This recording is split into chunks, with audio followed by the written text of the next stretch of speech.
ओम नमो भगवते वासुदेवाय नमः. राधे राधे. नमस्कार यूट्यूब फॅमिली. आपल्या यूट्यूब चॅनलमध्ये आपले सहर्ष स्वागत आहे. कसे आहात मग सगळे? मजेतच असाल. आपले व्हिडिओज पाहताय ना मग?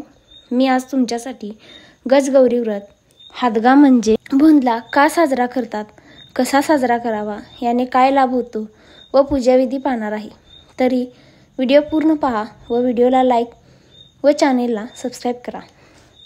गजगौरी व्रत हे आपल्या घरात सदैव लक्ष्मी येत राहो व सुख समाधान ऐश्वर यासाठी करतात.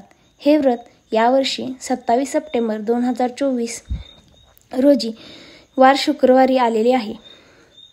या दिवशी चांदी व सोने खरेदी करणे शुभ मानले जाते. तसेच लग्न संबंधित विचार विनिमय करणेही शुभ मानले जाते.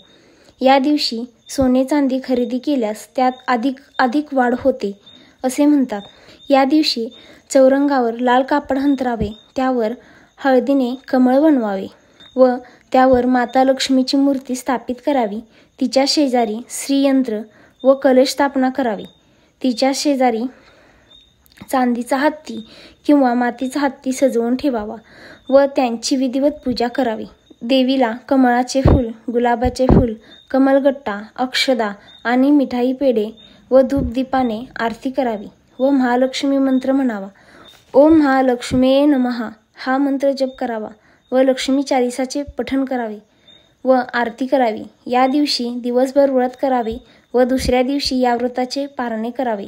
हे व्रत खूप प्रभावशाली आहे. या व्रताने सदैव लक्ष्मीचा वरदहस्त आपल्यावरती राहतो व सुख समाधान ऐश्वर्यात वाढ होते. ही झाली गजगौरी व्रताची पूजाविधी. आता आपण हादगा म्हणजे भोंदला याबद्दल माहिती व पूजाविधी पाहूयात. हादगा हा उत्सव हस्त नक्षत्रामध्ये चालू होऊन 16 दिवस हा उत्सव साजरा केला जातो. यावर्षी हादगा हा 27 सप्टेंबर 2024ला वार शुक्रवारी आलेला आहे. हादगा हा काही भागात भोंदला म्हणूनही ओळखला जातो. हा उत्सव स्त्रियांचा उत्सव आहे.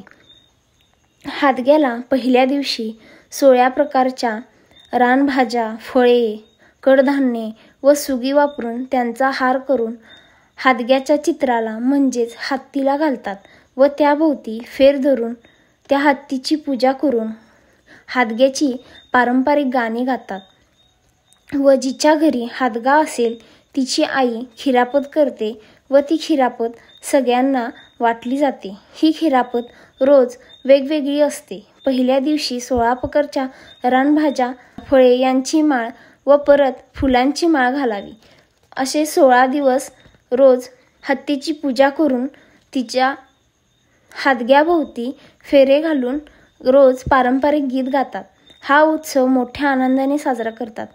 याचा असाही एक अर्थ होतो की नवीन निघालेल्या धान्याला, भाज्यांना व फळांना त्यांच्या ऋणातून आपण मुक्त होण्यासाठी त्यांना एक उत्सव म्हणून हा साजरा केला जातो.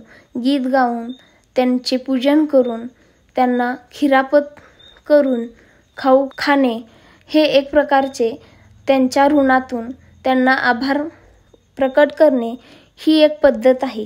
आपल्या हिंदू धर्मामध्ये किती छान उत्सव सण आहेत ना, जे प्रत्येक घटकाचे महत्त्व व ऋण आपल्याला पटवून देतात व ते मोठ्या उत्साहात साजरे करायलाही शिकवतात.